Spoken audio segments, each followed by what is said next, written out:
ఓం గం గణపతయే నమః. ఓం జ్ఞానానందమయం దేవం నిర్మలస్ఫటికాకృతిం ఆధారం సర్వవిద్యానాం శ్రీ హయగ్రీవముపాస్మహే. శ్రీ లక్ష్మీ హయగ్రీవాయ నమః. జ్ఞానసిద్ధిని వీక్షిస్తున్నటువంటి ప్రేక్షకులందరికీ కూడా ఆగస్టు 17వ తేదీ నుండి సెప్టెంబర్ 17వ తేదీ వరకు కూడా సింహరాశిలోకి సూర్యుని యొక్క సొంత క్షేత్రము మరియు మూల త్రికోణ రాశిలో ఆయన యొక్క గ్రహ సంచార ప్రభావము, అలాగే ఈ యొక్క బుధగ్రహము దాదాపుగా కర్కాటక రాశిలో ఆగస్టు 21 వరకు ఉండి సెప్టెంబర్ 7 వరకు కూడా సింహరాశిలో రవితో కలిసి బుధాదిత్య యోగాన్ని, అట్లాగే తన యొక్క స్వక్షేత్రము మూల త్రికోణము ఉచ్చస్థాన స్థితిగతుడైనటువంటి బుధుడు కన్యారాశిలో సెప్టెంబర్ 7 నుంచి సెప్టెంబర్ 17 వరకు కూడా ఈ సంచరించే సమయము. శుక్రుడు సెప్టెంబర్ 2వ తేదీ వరకు కూడా నీచ స్థితిలో కన్యారాశిలో ఉండి తులారాశిలో తన యొక్క స్వక్షేత్రంలో వచ్చినప్పుడు విశేషమైనటువంటి యోగాలని, అట్లాగే కుజ భగవానుడు ఈ నెల రోజులు సెప్టెంబర్ 17 వరకు కూడా విశేషంగా మిథున రాశిలోనే సంచరిస్తూ, మరి గురుడు చూస్తే ఆయన ఆశ్లేష నక్షత్రంలోకి మారి కర్కాటక రాశిలోను, కేతు ఏమో సింహరాశిలోను, కుంభరాశిలో రాహువు, మీనరాశిలో వక్రీగత శని ప్రభావము. ఈ యొక్క గ్రహాల యొక్క సంచారం వలన మేషాది మీనరాశి పర్యంతం ఏ విధమైనటువంటి గ్రహ సూచికలు కలుగజేస్తాయి, ఏ విధమైనటువంటి శుభాలు లేకపోతే ఇబ్బందులు కలుగజేస్తాయి తెలుసుకునే ముందు ఇప్పుడు ఈ మాసంలో జరిగేటటువంటి విశేష పండుగల యొక్క విశిష్టతలు, అట్లాగే నా యొక్క జ్ఞానసిద్ధి క్షేత్రపీఠంలో ఏ సమస్యల వలన, ఏ ఇబ్బందుల వలన, ఏ గ్రహాల వలన ఏ రకమైనటువంటి పూజలు నేను ఆచరిస్తున్నానో తెలుసుకునే ప్రయత్నం చేసి ఆ తదుపరి మీ యొక్క రాశి గ్రహ ప్రభావాన్ని వినడానికి ప్రయత్నం చేయండి. డైరెక్ట్గా మనం రాశి ఫలితాలు, గ్రహ ఫలితాలు వినటం వలన మానసికంగా బుద్ధిపరంగా ఎన్నో దోషాలు ఆ గ్రహాలు మనకు కలుగజేస్తాయి. కాబట్టి ముందు శుభకరమైనటువంటి శుభపరమైనటువంటి విషయ పరిజ్ఞానాన్ని తెలుసుకొని వాటిని ఆచరించడానికి అందరూ ప్రయత్నం చేయండి. శుభమస్తు. ఓకేనా? శ్రావణ మాసం శుభాకాంక్షలు. ఈ యొక్క శ్రావణ మాసంలో మనకి గ్రహాలలో మార్పే కాకుండా మరి ఈ ఆగస్టు 14వ తేదీ నుండి కూడా, అంటే దాదాపుగా 13వ తేదీ నుండి కూడా విశేషమైనటువంటి శ్రావణ మాసం పండుగలు ప్రారంభం అవుతున్నాయి. శ్రావణ మాసంలో 14వ తారీఖున మొదటి శుక్రవారం ప్రారంభమై 21 రెండవ శుక్రవారము, శ్రావణ పౌర్ణమి 28వ తేదీ. ఆ విధంగా 5 శుక్రవారాలు, 4 సోమవారాలు, 4 శ్రావణ మంగళవారాలు చాలా విశేషమైనటువంటి ప్రాధాన్యత స్త్రీమూర్తులకి సంబంధించినటువంటిది. దానివలన మాంగళ్య సౌభాగ్యము, అఖండ అష్టైశ్వర్యాలు, సత్సంతాన వృద్ధి, కుటుంబ వంశ వృద్ధి కలుగుతుంది.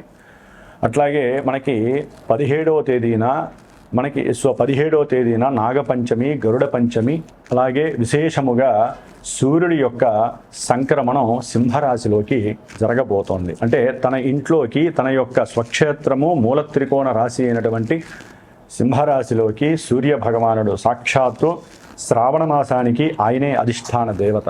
మరి ఆ మహానుభావుడు తన యొక్క సొంత ఇంట్లోకి వచ్చినప్పుడు అన్ని రాశుల వారికి, అన్ని నక్షత్రాల వారికి జరుగుతున్న దశ అంతర్దశలన్నీ కూడా అనుకూలించాలని ఆశిస్తూ, అట్లాగే శ్రావణ పౌర్ణమి విశేషముగా ఈ నెల ఆగస్టు 28వ తేదీన మరి అదే రోజున స్వామివారు మనకి జ్ఞానాన్ని భిక్షగా అందించజేసేటటువంటి హయగ్రీవుని యొక్క జయంతి, అంటే ఉత్పత్తి. అట్లాగే గాయత్రి జయంతి, వేదాలకి మూలము ఆవిడేనమాట. గాయత్రీదేవి యొక్క జన్మదినోత్సవం, అట్లాగే రాఖీ పండగ, అట్లాగే ఆగస్టు 31వ తేదీన సంకష్టహర చతుర్థి. మనకున్నటువంటి ఎన్నో వ్యాపార నష్టాలు, ధన నష్టాలు, అట్లాగే బుద్ధిహీనత్వం కలిగినటువంటి మాట తీరులో తేడాలు, వీటి వలన ఎన్నో ఇబ్బందులు ఎదుర్కోవడానికి ఆ యొక్క గణపతి యొక్క అనుగ్రహము లభించేటటువంటి శ్రావణ మాసం. కాబట్టి శ్రావణ మాసంలో ఇన్ని విశేషమైనటువంటి పండగలతో పాటుగా అందరూ తెలుసుకోవాల్సిన విషయము శ్రద్ధగా వినండి. ఎందుకంటే మేషాది మీనరాశి పర్యంతం విషయ పరిజ్ఞానం ఒకటైతే కనుక అసలు మనకి అంతరిక్షంలో ఏం జరుగుతుందో తెలియకుండా ఎంతసేపటికి భూలోకంలో మన రాశిది, మన నక్షత్రం ఇది, మనకి ఈ బాధలు జరుగుతున్నాయి అని కాకుండా ఏ గ్రహం వలన ఏ సమస్యలు కలుగుతాయి, వాటికి ఏదైనా పరిష్కారం ఆచరిస్తే శుభం జరుగుతుంది అని ముందుగా మనం అందరం కూడా ఆలోచించాల్సినటువంటి విషయం. ఈ యొక్క ఆగస్టు 2వ తేదీన కుజుడు వృషభ రాశిలోంచి మరి మిథున రాశిలోకి శత్రుక్షేత్రంలోకి ఆయన మారినటువంటి రోజు. ఆయన ఆగస్టు 12వ తేదీ అమావాస్య రోజున మరి పాప నక్షత్రమైనటువంటి రాహు నక్షత్రం ఆరుద్ర నక్షత్రంలోకి ప్రవేశిస్తాడు. అట్లాగే రాహుగ్రహము ఆగస్టు 2వ తేదీన అదే కుంభరాశిలో ఉంటూ తన యొక్క సొంత నక్షత్రమైనటువంటి శతభిష నక్షత్రంలోంచి ధనిష్ట నక్షత్రం, పాప నక్షత్రము, శత్రు నక్షత్రమైనటువంటి కుజ నక్షత్రంలోంచి మార్పు జరిగింది. అంటే ఇక్కడ మిథున రాశిలో ఉన్నటువంటి కుజుడు, అట్లాగే కుంభరాశిలో శని యొక్క క్షేత్రంలో ఉన్నటువంటి ఈ యొక్క రాహువు, ఇరువురు కూడా ఒకరి నక్షత్రం నుంచి ఒకరు మారటం, అంటే ఒకరి నక్షత్రంలోకి ఒకరు మార్పు జరగటం మన జ్యోతిష్య శాస్త్రంలో, అది 2 పాపగ్రహాలు నక్షత్ర మార్పు జరగటం అత్యంత శోచనీయమైనటువంటి విషయం. ప్రమాదకరమైనటువంటి ఇబ్బందులు కూడా కొన్ని రాశుల వారికి, కొన్ని నక్షత్రాల వారికి కలుగుతాయి. ముఖ్యంగా మేషరాశి, వృశ్చిక రాశి, మకర రాశి, కుంభరాశి, అలాగే మనకి మృగశిర నక్షత్రము, చిత్తా నక్షత్రము, ధనిష్ట నక్షత్రము, ముఖ్యంగా రాహు నక్షత్రాలైనటువంటి ఆరుద్ర నక్షత్రము, స్వాతి నక్షత్రము, అలాగే మనకి శతభిష నక్షత్రం. ఈ రాశుల వారికి, ఈ యొక్క నక్షత్రాల వారు కలిగినటువంటి వాళ్ళు, ఈ రాశుల వారు ముఖ్యంగా కుజమహర్దశలు.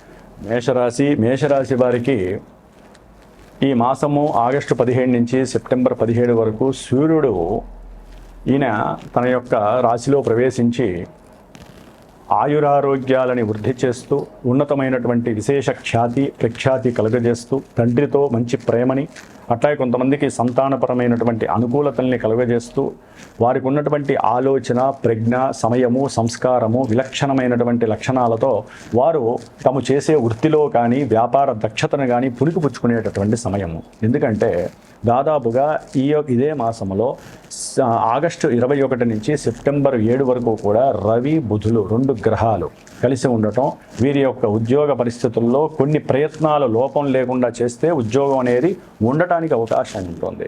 లేకపోతే ఉద్యోగ అవకాశాలు చాలామందికి పోవడానికి, అంటే తెలుసో తెలియకో ఏదో పిచ్చితనంగా మాట్లాడటం ద్వారానో, లేకపోతే ఏదో ఒక ఫంక్షన్స్కి వెళ్ళటం ద్వారా సరైనటువంటి పని ఆఫీసులో ఉన్నప్పుడు దానికి సంబంధించిన సంతకాలు చేయకపోవటము, ఆ పేపర్స్ వేరే వాళ్ళకి అప్పచెప్పలేకపోవటము, ఈ విధంగా కూడా రవి బుధులు 5వ స్థానంలో ఉండి కేతుగ్రహము రాహుగ్రహంతో కలవటం వలన ఈ యొక్క సమస్యలు, ఉద్యోగంలో బంధకాలు, ఇబ్బందులు, మీ యొక్క అధికారుల వలన కష్ట నష్టాలు పడే అవకాశం ఉంటుంది.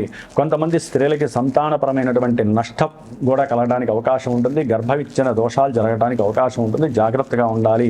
ప్రయాణాల యందు ఎక్కువగా ఆశ కలుగుతుంది, కోరిక కలుగుతుంది, వెళ్ళే అవకాశము ఉంటుంది. దైవధ్యానం అంటే విష్ణుమూర్తికి సంబంధించినటువంటి రామాలయమో లేకపోతే నరసింహస్వామి ఆలయమో ఏదో ఒక ఆలయానికి వెళ్ళే అవకాశం ఈ 4 రోజులు ఉంటుంది. ముఖ్యంగా ఈ యొక్క మేషరాశి వారికి కుజగ్రహము విశేషమైనటువంటి ప్రాధాన్యతని కలుగజేస్తోంది. ఉద్యోగానికి సంబంధించినటువంటి కార్యదక్షత, ఆ ఉద్యోగానికి వీళ్ళు ఇంటర్వ్యూకి కావలసినటువంటి ప్రిపరేషన్ చాలా అత్యద్భుతంగా, చాలా విశేషమైనటువంటి శక్తితో, మంచి పరాక్రమంతో నాకు ఇక తిరుగులేదు, ఈ నెలలో నేను ఉద్యోగాన్ని సాధిస్తాను అనేటటువంటి మానసిక తత్వాన్ని, వీరికి ఉన్నటువంటి ఆలోచనని, ఆవేశాన్ని కూడా సరైన సమయంలో సరిగ్గా అప్లై చేయడం ద్వారా మంచి ఉద్యోగ ప్రాప్తికి నాంది పలిగేటటువంటి అవకాశం కలుగుతోంది. అట్లాగే దూర ప్రయాణాలు చేసే అవకాశం కలుగుతుంది. ఈ ప్రయాణాల యందు కాస్త మాట్లాడేటప్పుడు జాగ్రత్తగా ఉండండి. తండ్రి యొక్క ఆస్తికి సంబంధించినటువంటి కోర్టు వ్యవహార సమస్యల్లో కూడా కొంతవరకు మీరు గనక సరిగ్గా తలుచుకుంటే లాభం కలగటానికి ఉంటుంది.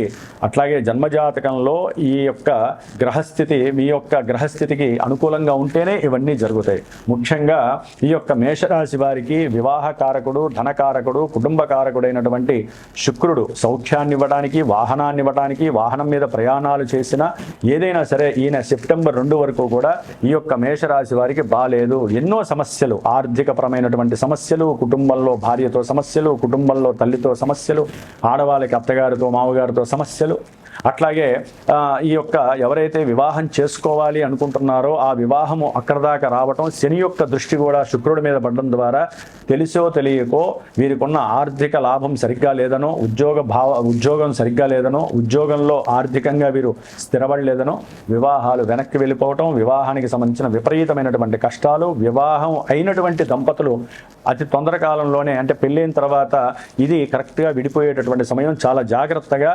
ప్రశాంతంగా ఉండటానికి ప్రయత్నం చేయండి.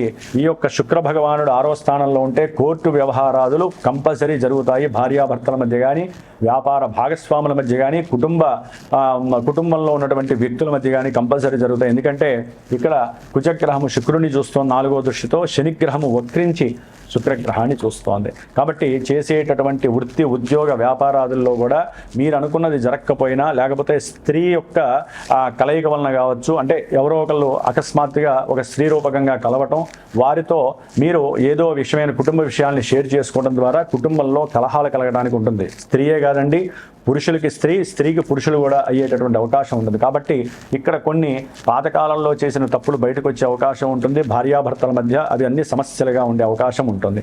కాబట్టి దీని వలన ఈ యొక్క కొన్ని కాంటాక్ట్స్ వలన స్త్రీ పురుషులకు మధ్య పెళ్ళైన తర్వాత చాలా సమస్యలు వస్తాయి. కాబట్టి వివాహం ముందే కొన్ని నెలల ముందు ఈ యొక్క ఎవరైతే స్నేహత్వంగా ఉంటారో స్త్రీ పురుషులు, వారు మొత్తం కూడా బ్యాన్ చేసేసుకోండి. లేకపోతే పెళ్ళైన తర్వాత అవే ఫోన్లు మీకు సమస్యాత్మకంగా మారే అవకాశం ఉంటుంది. అట్లాగే మేషరాశి వారికి కుజగ్రహము అట్లాగే శుక్రగ్రహము బాలేను ఉన్నంతలో ఆ యొక్క దృష్టి ప్రభావము, బుధుడు అట్లాగే రవి ఈ రెండు కలిసి ఉండటము, ఆఫ్టర్ సెప్టెంబర్ 7 తర్వాత మేషరాశి వారికి ఇక తిరుగులేదు, ఉన్నత ఉద్యోగ ప్రాప్తి కలుగుతుంది. ఏదైనా భూములకి సంబంధించిన వ్యవహారమై కోర్టు వ్యవహారాలు ఉంటే అవన్నీ కూడా తీరిపోయే అవకాశం ఉంటుంది. ఏదేమైనప్పటికీ ఇవన్నీ శుభాలు జరగాలన్నా కంపల్సరీ జన్మజాతకంలో మీకు అనుకూలమైనటువంటి గ్రహ దశలు, అంతర్దశలు, లగ్నానికి వీళ్ళు ఎటువంటి వాళ్ళో తెలుసుకొని ఇక్కడ గోచారంలో అవి శుభత్వాన్ని కలుగు చేస్తాయి, లేకపోతే అశుభత్వాన్ని కలుగు చేస్తాయి. కాబట్టి మేషరాశి వారు ముఖ్యంగా సకల కార్య సిద్ధి కోసము ఆదిత్య హృదయాన్ని, విష్ణు సహస్రనామాన్ని, లక్ష్మీదేవికి సంబంధించిన కనకదార స్తోత్రాన్ని, ఆ దంపతులైతే అర్ధనారీశ్వర స్తోత్రాన్ని జపించండి. మీకు అంతా శుభమే జరుగుతుంది. ఓం నమః శివాయ.